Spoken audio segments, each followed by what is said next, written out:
State news 71 में आप सभी का स्वागत है। एनएसएस का राज्य स्तरीय कैंप इन दिनों कपाल मोचन के डेरा बाबा लाल दास परिसर में चल रहा है। कैंप के 5वें दिवस SNO state NSS officer Dinesh Kumar सहित सुप्रिटेंडेंट मीनाक्षी शर्मा एवं असिस्टेंट गुरप्रीत का कैंप में आगमन हुआ। SNO state NSS officer Dinesh Kumar द्वारा स्वयंसेवकों का मार्गदर्शन किया गया। उन्होंने स्वयंसेवकों से क्या कुछ वार्तालाप की, क्या कुछ उन्होंने कहा, आइए सुनते हैं। माता की, भारत माता की, वंदे वंदे। नमस्कार सभी को। जैसा कि ये स्टेट लेवल कैंप पिछले कुछ दिनों से चल रहा है और अब अपने समापन की ओर बढ़ता जा रहा है, तो आज अनुज जी का आदेश हुआ कि आपसे मिलें, बात करें। और मेरा भी सौभाग्य है, यमुनानगर जिले में आज 8 महीने में पहली बार किसी शिविर में आने का अवसर मिला है। पूरा हरियाणा हमने बहुत अच्छे से घूम लिया, यमुनानगर कई बार आए हैं, लेकिन शिविर में आज पहली बार आ रहे हैं।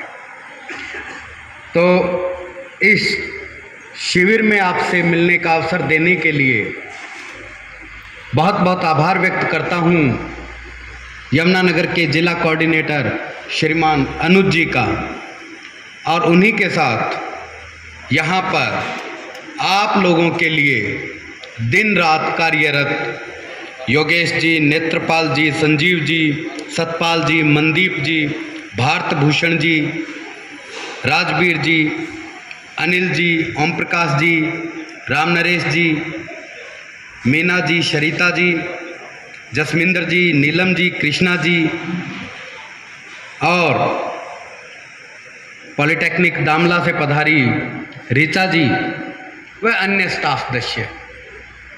प्यारे बच्चों, ये आपका सौभाग्य है कि मात्र 208 बच्चों के लिए आपके लगभग 20 से ज़्यादा टीचर साहिबान यहाँ पर 24/7 लगे हुए हैं। ये आपका सौभाग्य है। एक कहावत कही जाती थी कुछ समय पहले तक, जब एनएसएस का जिक्र आता था, कि एनएसएस वाले बच्चे यानी झाड़ू पोछे वाले बच्चे। हमें बड़ा अजीब लगता था कि ये झाड़ू पोछे वाले बच्चे नहीं हैं, लेकिन पता नहीं कहां से ऐसी बातें आ गई। सरकार का एक बहुत ही शानदार प्रयास है किस चीज के लिए? आपके व्यक्तित्व विकास के, और उस कार्य को पूरा करने के लिए पूरे साल एनएसएस की सारी टीम स्टेट की लगी रहती है, जिसमें 1600 से ज़्यादा व्यक्ति कार्यरत हैं। हमारी ब्रांच की सुप्रिटेंडेंट साहिबा, हमारी बड़ी बहन मीनाक्षी शर्मा जी के निर्देशानुसार सारे आदेश निर्देश पहुंचते रहते हैं। गुरप्रीत जी दिन रात मेहनत करते रहते हैं कि बच्चों को फ़ायदा हो, बच्चों के लिए समय समय पर स्कीम चलाई जाए, नई योजनाएं बनाई जाए। सरकार के सम्मुख वो योजनाएं रखी जाती है और सरकार आपके लिए दिन रात प्रयासरत है कि बच्चों को एनएसएस के माध्यम से फ़ायदा मिले। जब बात होती है कि एनएसएस, काफ़ी साथीगण मुझे पहले कई बार सुन चुके होंगे कई अलग अलग मंच पर। कितने विद्यार्थी हैं जो इससे पहले मुझसे मिल चुके हैं? ऐसे कितने बच्चे हैं यहाँ? मात्र 3-4। सर, आपकी बात मानते हुए रिपीट नहीं करेंगे। थैंक यू, अच्छी बात है। प्यारे बच्चों, एनएसएस कब शुरू हुआ था? आपसे एक बात पूछूं, ज़्यादा वक्त नहीं लूंगा मैं, 20-25 मिनट बात करेंगे सिर्फ। 1969 24 सितंबर 1969 को एनएसएस हमारे सामने आ गया था और 2 अक्टूबर को अलग अलग यूनिवर्सिटी और कॉलेजेस में एनएसएस की मूर्त हमारे सामने थी कि एनएसएस यहाँ शुरू होने जा रहा है। 1969 में एनएसएस शुरू हुआ, लेकिन जब आप एनएसएस को देखते हैं, एनएसएस की कार्यप्रणाली को देखते हैं, तो आपको लगता होगा, ये पीछे आवाजें कैसे आ रही है अनुज जी? कुछ ज्यादा काम चल रहा है क्या खाने का? है वो इंतजाम हो रहा होगा। अभी देखा 55वां जन्म दिवस मनाया हमने, लेकिन क्या ये मात्र 55 वर्षों का सफर है? ये हमारे सामने कई बार सवाल होता कि एनएसएस मात्र एक 55 सालों की यात्रा नहीं है। एनएसएस सिर्फ वो नहीं है हमारे सामने कि कुछ साथियों के मन में एक धारणा पैदा हुई और उन्होंने एनएसएस को कागज पर उतार दिया और लागू हो गया। एनएसएस हजारों वर्षों के भारतीय संस्कारों की यात्रा है जो हमारे सामने 1969 में पहुंची है। हजारों साल के भारतीय संस्कार एनएसएस में है। जब हम बात करते हैं उपनिषदों के ब्रह्म वाक्य वसुधैव कुटुंबकम की, अभी जब भारत G20 की लीडरशिप कर रहा था, दुनिया भर के नेता भारत में पधारे थे और भारत ने अपना पूरा दमखम दिखाया था कि भारत बहुत आगे निकल चुका है, बहुत आगे जा चुका है। तो G20 की लीडरशिप के दौरान एक वाक्य बार बार पूरी दुनिया में पहुंचा, भारत से भी अन्य राष्ट्रों में पहुंचा, वो था वसुधैव कुटुंबकम। और ये वाक्य हमारा बच्चा समाहित किए हुए वसुधैव कुटुंबकम को। जब एनएसएस का हम लक्ष्य गीत गाते हैं और उसमें बार बार हम बात करते हैं, ये जाति धर्म बोलियां बने ना शूल राह की, बढ़ाए बेल प्रेम की अखंडता की चाह की, वो क्या है? वो वसुधैव कुटुंबकम है। हम किसी भी परिधि से बाहर निकल चुके हैं। हमने मानवता को आत्मसात किया है और मानवता का प्रचार प्रसार कर रहे हैं पूरी दुनिया में। यह हमारे भारतीय संस्कार है, हजारों वर्ष के भारतीय संस्कार। हमने सदा ही सर्वे भवन्तु सुखिने की बात की है। हमने प्रत्येक जन के सुख की कामना की है और जब एनएसएस कार्य करता है तो इसी पद्धति पर कार्य करता है कि ये जो बच्चे काम करते हैं समाज के अंदर, वो स्वयं से पहले जब वो बात करते हैं कि स्वयं से पहले आपकी भावना की बात करते हैं, नॉट मी बट यू की बात करते हैं, वो सर्वे भवन्तु सुखिने की बात करते हैं।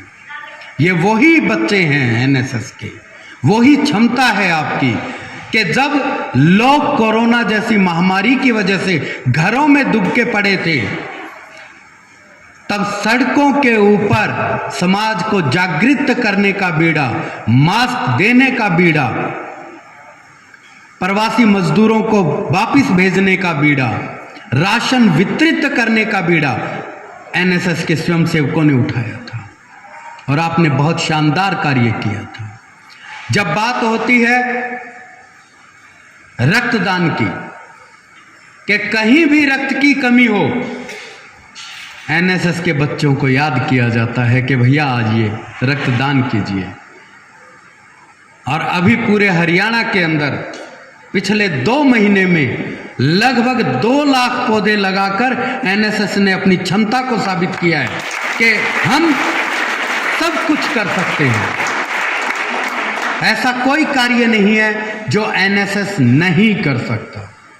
अभी जब बात आती है जंगल की, हरियाणा के अंदर हरी भरी भूमि बहुत कम रह गई है, लेकिन हम दावा करते हैं कि आने वाले 3 और 4 सालों के अंदर हरियाणा का एनएसएस हरियाणा की भूमि को फिर से बहुत ही ज्यादा हरा भरा बनाने वाला है। यह आपकी क्षमता है। तो आप लोग बहुत क्षमतावान हैं और आपके अंदर संस्कार हैं हजारों सालों के। आप लोगों ने उन संस्कारों को देखा है कि कब हजारों साल पहले भारत ने अपनी सीमाओं के बाहर भी भारतीय संस्कृति का फैलाव किया था। हमने देखा है कि जावा, सुमात्रा, बोर्नियो, इंडोनेशिया, कहीं भी आप चले जाइए, भारतीय संस्कृति आपको हर जगह नजर आएगी। हमारे यहाँ कुछ संकीर्ण सोच के लोग पैदा हो गए हैं जो हर जगह धर्म को बीच में ले आते हैं, जबकि भारत ने सदा से उस सनातन संस्कृति का फैलाव किया है जहां धर्म की बात नहीं होती थी। यह हमारी संस्कृति थी और हमारी उस संस्कृति को अगर महसूस करना हो तो इंडोनेशिया को महसूस कीजिए, उसकी मुद्रा को देखिए, आपको महसूस होगा कि किस तरह से उन्होंने अपनी संस्कृति को सहेज कर रखा है। और हमारे यहाँ जब संस्कृति की बात होती है तो हमारे यहाँ कई छोटी सोच के लोग आ जाते हैं और दिक्कत करते हैं। आप देखिएगा, जब आप इससे आगे निकलते हैं, महात्मा बुद्ध और महावीर स्वामी ने किस तरह से अहिंसा का पाठ पूरी दुनिया को फैलाया दिया था यहाँ से कि देखिए ये अहिंसा है। उसके बाद जब आप उससे आगे बढ़ते हैं तो आप तरह तरह के महान लोगों को देखते हैं जो अलग अलग चीजें आपको सिखा रहे हैं। आप महाराणा प्रताप और शिवाजी से सीख सकते हैं कि किस तरह से आत्म स्वाभिमान के लिए लड़ना है, संघर्ष करना है। आप ज्योतिबा फूले, सावित्रीबाई फूले और बाबा साहब से सीख सकते हैं कि शोषण के खिलाफ कैसे आवाज उठानी है। आप स्वामी विवेकानंद और स्वामी दयानंद सरस्वती से सीख सकते हैं कि विपरीत परिस्थितियों में भी अपनी संस्कृति की पताका को किस तरह से फहराना है। और फिर हम देखते हैं कि हमारे ये एनएसएस के बच्चे इन सारे संस्कारों को समाहित किए हुए वर्तमान दौर में पूरे समाज को बदलने की अलख जगा रहे हैं, एक नया रास्ता दिखा रहे हैं। चाहे स्वच्छता का पाठ पढ़ाना हो, एनएसएस का बच्चा तैयार है। वोटर को जागृत करना हो, एनएसएस का बच्चा तैयार मिलेगा।